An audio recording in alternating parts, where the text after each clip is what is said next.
Traveling back in time now, this used to be hard. We fly past the Middle Ages, the first human civilization, the ancient ancestors of the first humans, the dinosaurs, the first land animals, the ancient sea creatures, and so on to the very beginning of all time. And there it is! This nebula is our solar system. Right now, it's just a cloud of multicolored dust made of hydrogen and helium spinning around. This cloud has begun to shrink and become denser. There's a theory that there were supernova explosions near our nebula. Their shock waves squeezed the nebula from different sides until the center of the cloud became too heavy. The enormous weight presses it, and nuclear chain reactions begin at the very center of this cloud. It heats the cloud and makes it glow. Soon it forms into a dense sphere, and that's how our sun is born. It happened about 4.5 billion years ago. Our planet doesn't exist yet. There's only a disk of dust and space debris orbiting the young sun.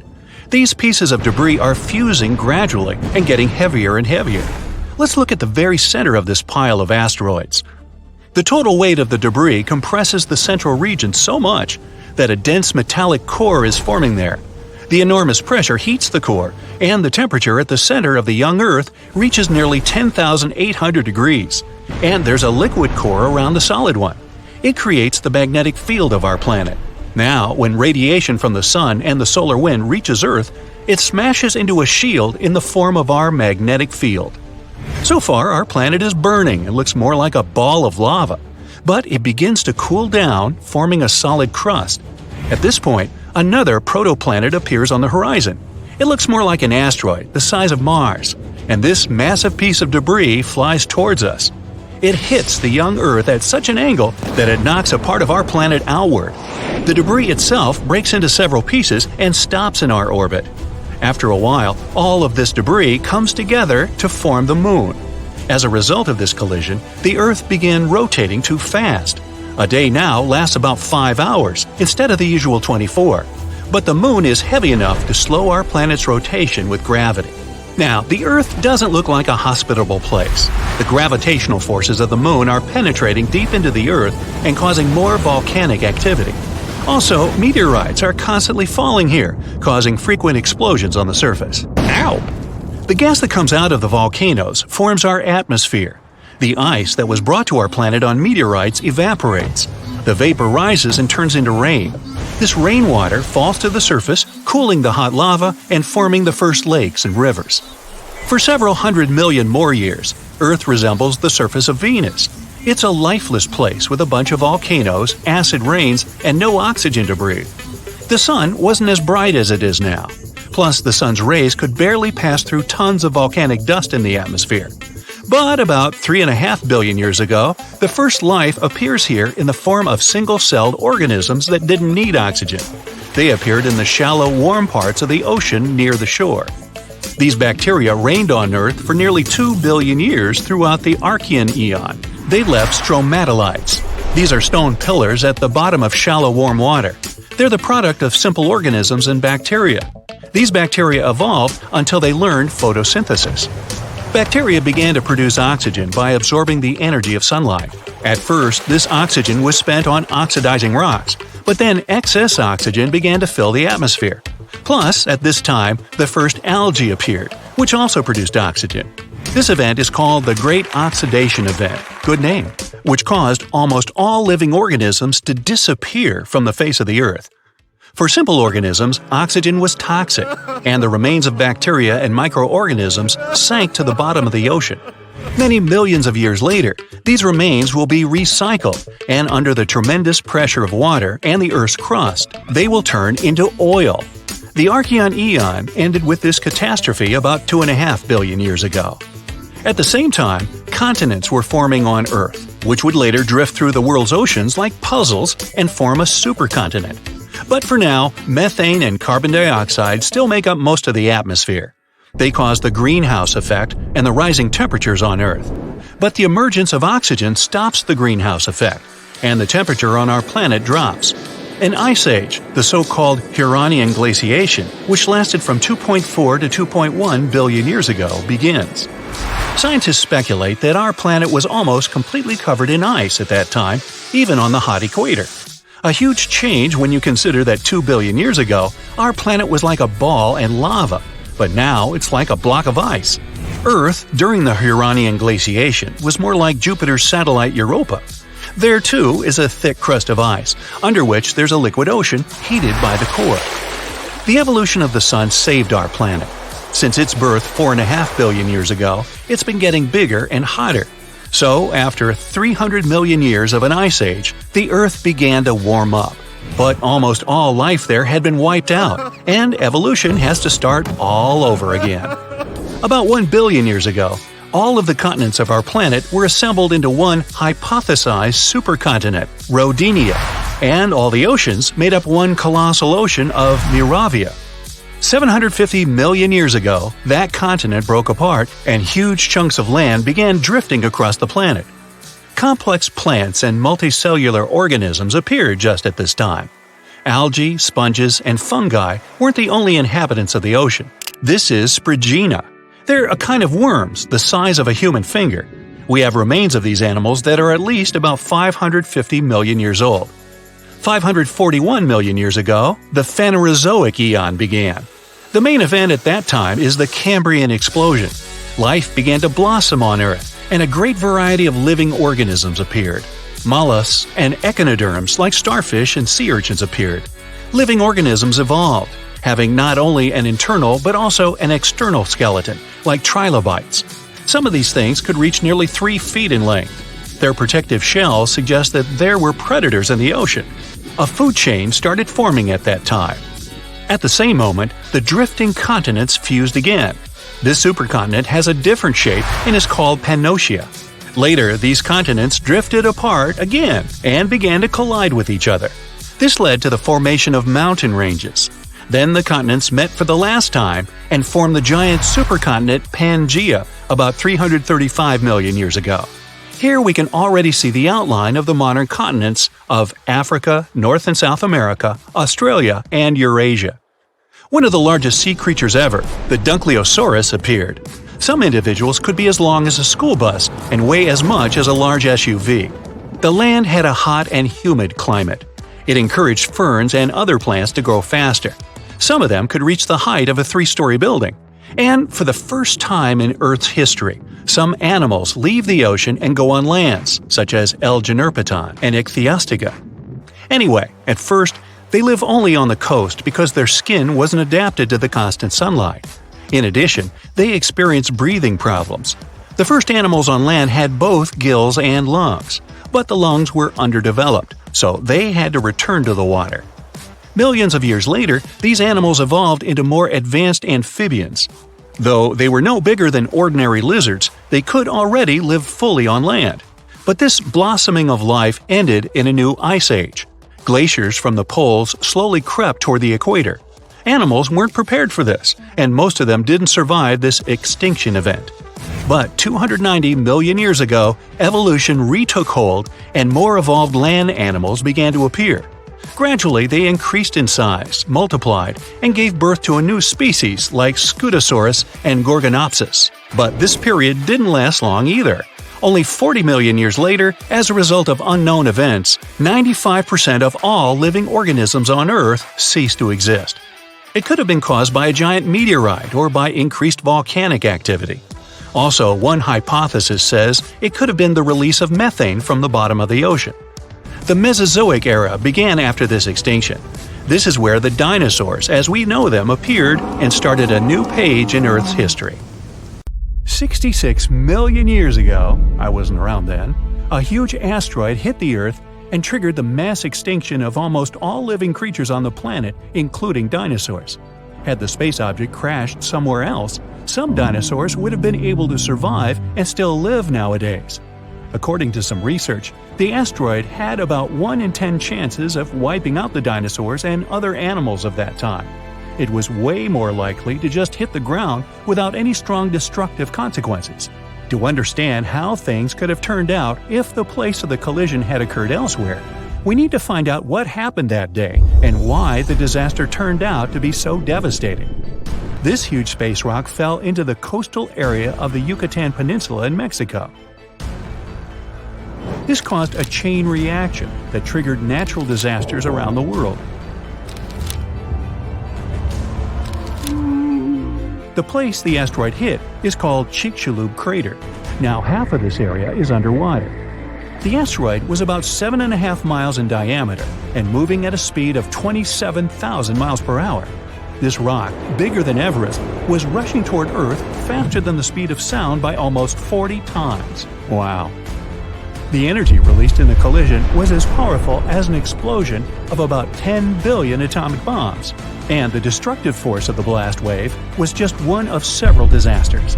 The asteroid happened to fall in one of the worst possible places, and because of the way it fell, it threw a huge amount of dust into the air.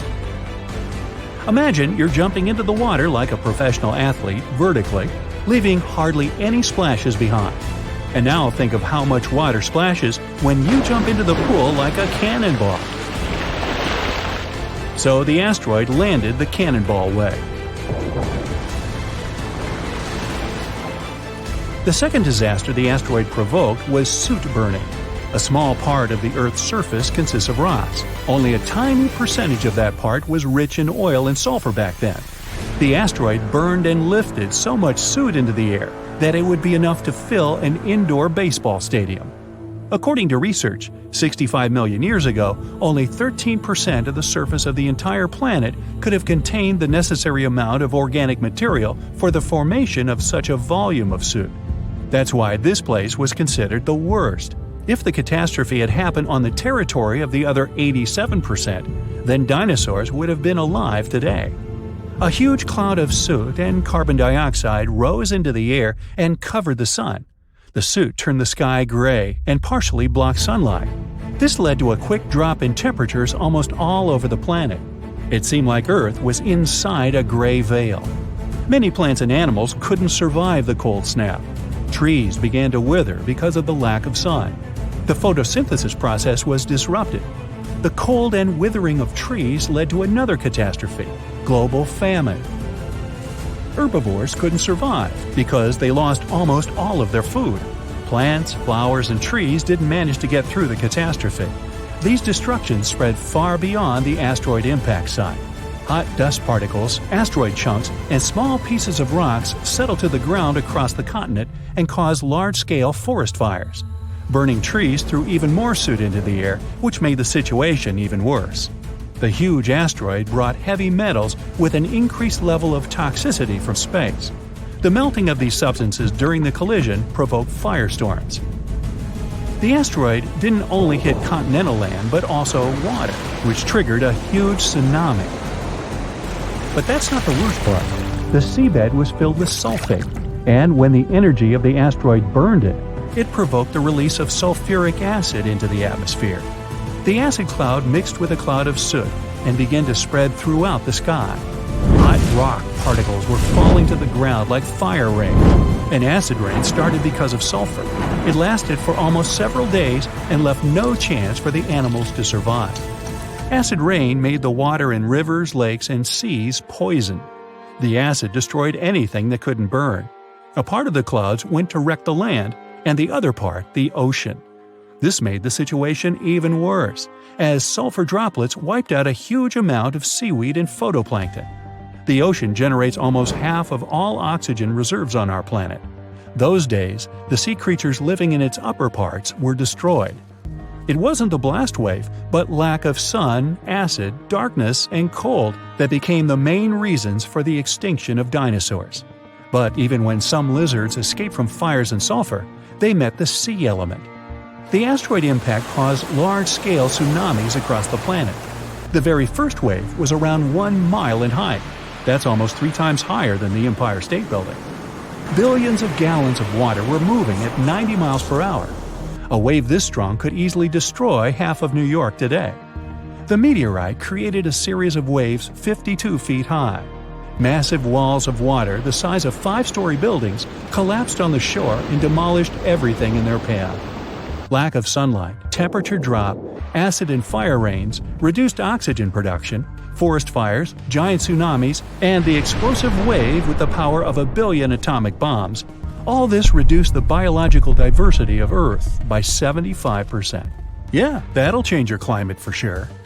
Giant asteroids used to hit Earth before, but they never caused such disasters all over the planet. What if this asteroid had fallen into another place, say a forest, far from water and mountainous terrain? This would have caused severe fires. A huge black cloud of ash would have risen into the sky and obscured the sun, but it would have unlikely generated acid or fire rains. Most of the species of the planet could have survived this catastrophe. What if the meteorite had fallen somewhere among the ice and snow? This would have provoked a rapid increase in temperature across the planet. Huge tsunamis would have sunk big tracts of land. However, ash and sulfur dioxide wouldn't have filled the sky. Acid rain wouldn't have hit the ocean. Many marine creatures could have survived and lived to this day.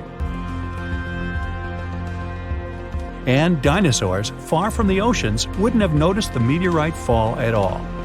Probably the most terrible events would have occurred if a meteorite had fallen on an active volcano. This would have triggered the largest lava release in history. Destructive earthquakes would have begun, and the whole sky would have been covered with volcanic ash. What if the meteorite had hit some desert? It would have melted billions of tons of sand and turned it into glass. Just imagine glass dunes that heat our planet even more. And we could dig up the well-preserved remains of ancient lizards out of the glass. Anyway, there were many different possible catastrophic scenarios, and the worst of them came true for the dinosaurs. They are unlikely to return, although perhaps they can be reborn. Scientists were inspired by an idea from a famous Hollywood movie. They wanted to find a mosquito that got stuck in amber. They would extract dinosaur DNA from it. But there was a problem with this. The oldest DNA sample they managed to find was 1 million years old. Dinosaurs were extinct about 66 million years ago. Besides, DNA is a very fragile thing. The probability that it could have been preserved intact somewhere for so long is very small. So, instead of searching for this ancient dinosaur DNA, scientists decided to take DNA from the closest ancestors of these lizards, birds. Over millions of years of evolution, dinosaur paws could have turned into wings, and elongated mouths could have become beaks. Pelicans are very similar to pterodactyls, ostriches resemble velociraptors, and chickens are very much like T-Rex. Okay, let's just stop and imagine for a moment a chicken the size of a T-Rex. Hey, you want a piece of me? Now, the common chicken is recognized as the closest relative of the huge lizard. Remove the plumage from it, cover it with scales, give a toothy mouth instead of a beak, and attach a long tail. And you get a real mini Tyrannosaurus rex by body structure and movement. Deep in its DNA, there are similar genes that formidable predators have. With the help of genetic engineering, scientists plan to play with its DNA and try to reverse the evolution, which means breeding dinosaurs can become a reality. Well, that could come back to bite you. Soaring temperatures of more than 11,000 degrees Fahrenheit, solid rocks of blazing superhot fire, immense pressures 3.5 million times stronger than on the surface of the Earth. These are just some of the things cooking 1,800 miles beneath your feet as you're watching this video. How? The sun is burning with a temperature similar to our planet's core, but it's 93 million miles away. So why isn't Earth melting away from its own core? Our little blue planet is made of many layers stacked one upon another. The inner core, the outer one, the mantle, and the crust. The deeper you go, the hotter and more pressurized it gets.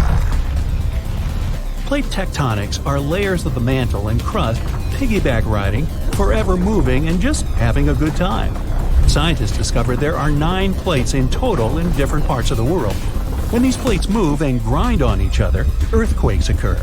Energy is released as a result, and we feel it on the surface. Think of it as trying to shut a car door after stuffing it to the brim. When you realize there's something in the way, remove it, and boom, everything topples.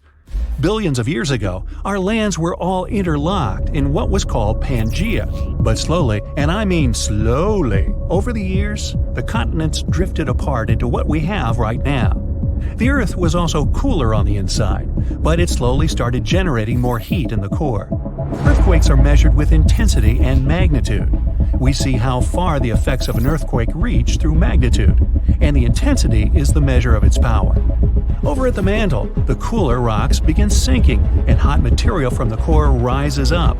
When this happens, the plates begin moving, and as a result, they create mountains, hills, and bodies of water we have today. None of these things happen overnight. It takes millions of years to actually see something. All the way in the layers of the Earth, there are different sources of heat, mainly from when the planet was initially formed. Friction heating occurs when materials begin sinking down to the center of the Earth. Since the Earth is surrounded by a solid mantle, the crust floating on top of it acts as a barrier to protect us from the Earth's insides. But the secret for its success is the difference between heat and temperature. Simply put, heat is just energy, and temperature is its density. If the Sun was 1,800 miles away from the surface of the Earth and boiling at the same temperature as our core, we would melt like ice cream on a hot sunny day. A shock from a small short circuit when plugging out your phone charger from the socket won't be too harmful, even though a spark can have temperatures of around 2,700 degrees. But if you dipped your body in a boiling bath of hot water at around 200 degrees, let's just say it's not worth it. Just because the temperature of the Sun's surface is roughly the same as the Earth's core, doesn't mean the heat distribution is the same. The Earth's core is teeming with iron throughout the layers, but on the surface, the iron atoms are arranged into cube shapes. That's when iron is in normal room temperature and regular pressure. But put in extreme conditions, the atomic shape changes into hexagons. For a long time, scientists thought that the iron in the core was hexagon-shaped, but they found out it retained its cubic formation 1,800 miles underground. Since the core has so much pressure, the atoms simply don't have a place to move to change their shape. If you were standing in a subway train that was packed full, you wouldn't even have space to lift your arm. But everyone inside is able to switch positions while keeping the original shape. That's why the structure of the Earth's core is solid and not liquid. The atoms are so tightly packed that they can't even transition into a liquid state. But in a world where the Earth's core liquefied, we'd witness the worst consequences, starting with major and mass volcanic eruptions, earthquakes, and tidal waves. Every major hotspot would be in danger, and the ring of fire would be a non-stop fountain of lava spewing out. Cool material from the upper layers sinks down to the core and vice versa. With a liquid and incredibly unstable core, this process would be much faster. Every major city and town by the coast would be washed away by tidal waves, and all the volcanoes erupting will blacken the sky with ash and smoke. This would temporarily block the sunlight from entering our atmosphere and eventually force anything flying in the air to remain on the ground. The lands we currently live on would feel like ice breaking away from a glacier and floating off. Many dormant volcanoes would wake up from their slumber and spew out their morning lava all over the place. The ground formation and structure would change permanently. Magma from the bottom of the ocean trenches would find its way up to the surface and change the currents in the oceans. The Arctic Ocean and Antarctica would melt away and add to the rise of water levels all around the northern and southern hemispheres, and eventually the world. Wildlife on land wouldn't be able to flourish, and all the greenery would disappear. Marine life would have to find a way to escape the changes in the ocean temperature. The world economy would crash as an international emergency would be declared to try and figure out a way to stop this. But humanity would barely make it alive and would have to strive to continue existing. Well, of course, something like this will never happen. But if the Earth's core cooled down, then we wouldn't have massive volcanic eruptions, no devastating earthquakes nor tidal waves. In fact, none of these things would happen since they require energy to function. The continents would stop moving and changing. Sounds cool, right? No. This means that the magnetic field protecting our planet would disappear, which would make us extremely vulnerable to cosmic radiation, as well as asteroids and meteorites. The sun's rays will feel even more intense than usual, which will make it extremely unsafe for anyone to go outside. The heat produced in the core is responsible for recycling the carbon that goes back to the surface. Now, recycling would stop altogether. Carbon is an essential part of carbon dioxide that plants need to survive. So all the trees and plants on the surface and in the water would stop growing and wouldn't be able to produce oxygen for the rest of the world. With cosmic radiation and lack of oxygen, humans would have to live in bunkers with artificial ventilation systems. The Earth's surface would become a no-go zone and start to resemble Mars. With nothing to power the Earth from the inside, it'd begin to dry up and crumble internally. Much of the Earth's surface is made out of oxygen, so without it, we would eventually see something like major sinkholes around the world. Sinkholes that can take down cities like New York and Paris, along with landslides in many cities and unstable landscapes all over the place. Every single city's infrastructure would eventually collapse and make the ground unwalkable. So even if you did live in an underground bunker, chances are the foundation wouldn't last and you'd be exposed to the cosmic radiation. But all of this can vanish in the blink of an eye if an asteroid comes falling down.